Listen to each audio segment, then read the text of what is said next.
Shut up and sit down.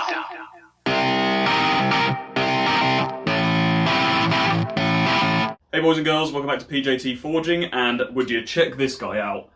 I believe this is an old mining pick slash hammer, and being the season to be jolly, I figured coal is probably somewhat relevant, at least it's the best I can think of. But yeah, I bought this guy on eBay and I think I paid 40 quid for it, something like that. And what drew my eye to it is I believe it to be wrought iron. Now I'm not 100% sure, but you can see from these sort of striations in the material that it looks to be. So I'm very hopeful that this thing will clear up super nice. It's extremely heavy, it's extremely scary, but yeah, I'm looking forward to giving this thing a new lease of life, so let's get on with it.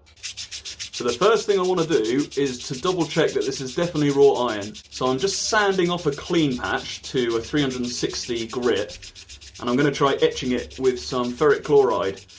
Now if it is wrought iron, we should get a nice kind of smoky wood grain effect.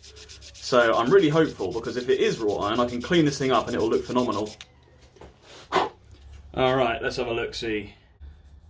So this is a little bit of ferric chloride, and I'm just going to rub it in, and we'll see if any sort of patterns start to appear in the iron. Oh, this is looking hopeful. How well can you see that on the camera? Hang on, I'll change the angle. There you go, can you see that kind of smoky grain effect that's going on there? That's exactly what we're after, so this is wrought iron. Awesome. This is going to look super pretty. Right, now that we've confirmed what exactly we're dealing with here, next order of business is going to be to get this metal wedge out, remove the handle, and then I think what I'm going to be doing for this is I want to do a high polish on it so the entire hammer will look something like this. So I'm going to take this over to the belt grinder, get rid of all the rust, all the surface imperfections as best I can. There's a couple of imperfections sort of here and here which I might not be able to get rid of. And I think in these kind of recesses I'm going to keep that as the original texture that's in there on all four of these sort of corners. I think that will look nice with the flat ground finish. And then yeah, we're going to etch the entire head and rehandle it, because unfortunately this handle has seen some better days. It's cracked, it's got woodworm, it's not the best. So we'll see what we can do, and hopefully we'll make this thing look super fine.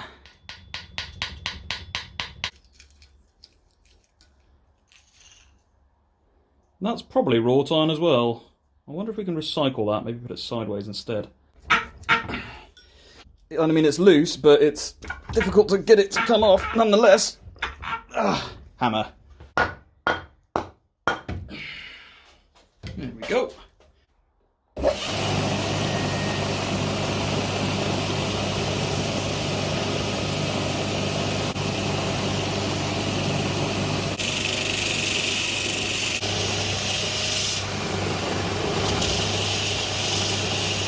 So I've stumbled upon something I was wondering about already. If you have a look whilst I'm grinding the very tip here, you'll notice that the sandpaper starts sparking and the sparks let off little bursts. That suggests that there's probably some form of forge welded hardened tip on here, which makes a lot of sense because wrought iron is quite soft, and obviously if this thing's going to be hitting stone, you want a hardened tip. It wouldn't surprise me if that's also true for the face. But yeah, have a look while I'm grinding this thing and you'll see what I mean.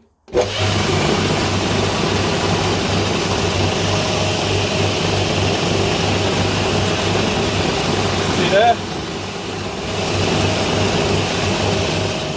Right, we've got the spike pretty much all finished up to a 100 grit finish. Obviously areas like in here I'm probably going to need to use a different tool to get into as it's recessed. But next I need to work a bit more on the faces, I need to work a bit more on the top and the bottom, and I definitely need to work a lot more on the actual hammer head itself. So, more grinding.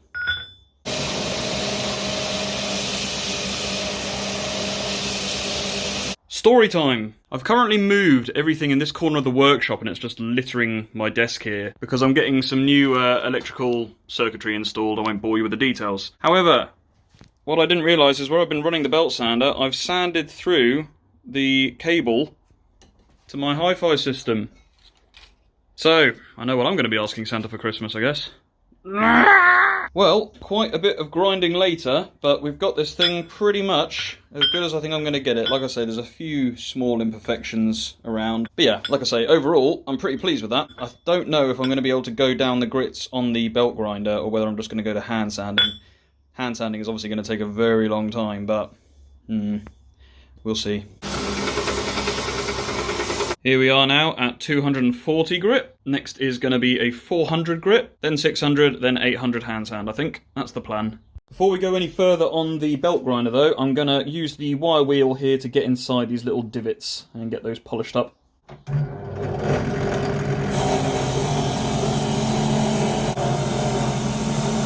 Like so.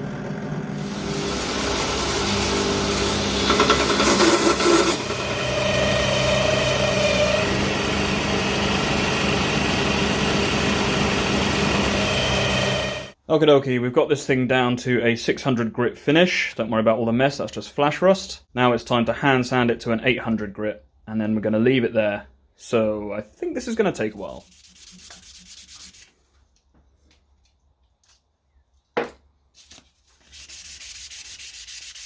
Right, we're done with the hand sanding. Now it's going to be a case of acetoning this thing down and getting all the oil off, and we'll see what we're left with. Acetone! Acetone! Oh, this is where you find where you got the cuts in your hands. Owie, owie, owie.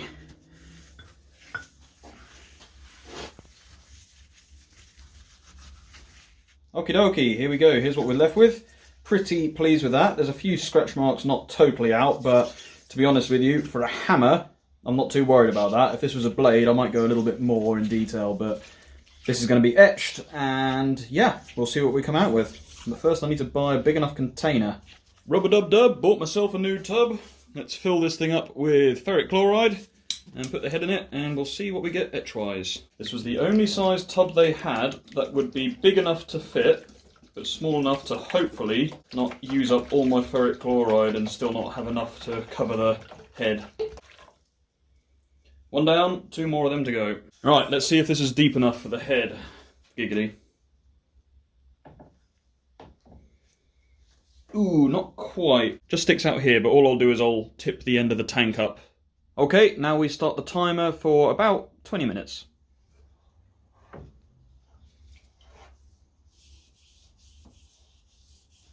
Okay, we've got this thing out of the acid. I'm now going to use some bicarbonate of soda mixed with some water in order to try and neutralise the acid, just so it doesn't keep trying to eat into the iron. Well, after a bit of a clean up and a bit of a polish, this is what the head now looks like. Pretty pleased with how that's come out. I'll show you it tomorrow under natural light, because it does look a lot better than artificial, but yeah, this is the finished hammerhead. Looks freaking cool. Now it's time to work on the handle. So for the handle, I've selected this nice piece of zebrano wood, something to do with zebras.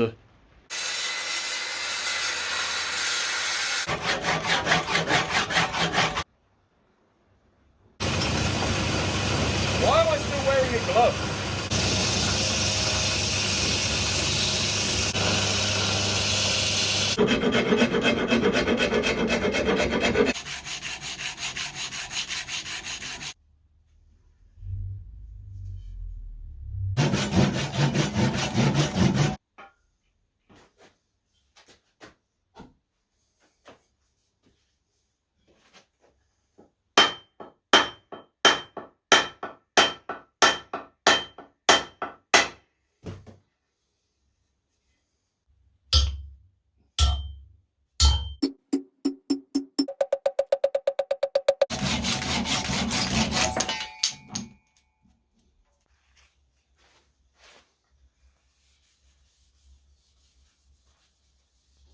God damn, that is sexy.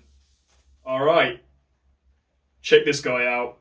This thing looks frickin' sweet. I decided to octagonalise the handle and it just feels freaking great in the hands. Now I just want to take it outside and smack stuff!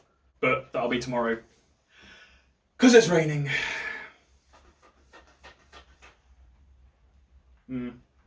Well, it's the next day.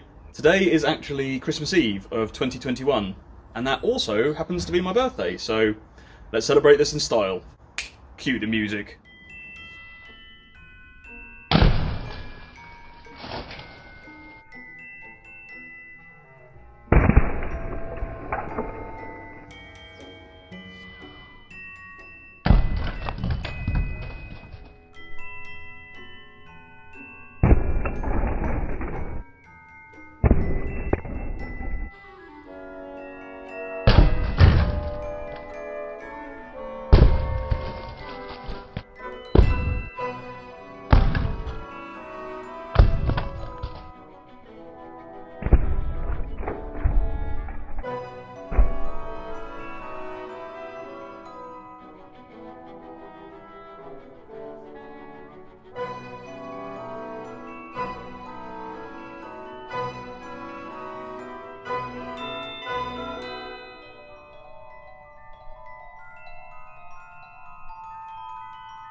Cheers for watching, guys. Like and subscribe, because it's my birthday and Christmas, and if you don't, you'll go to hell.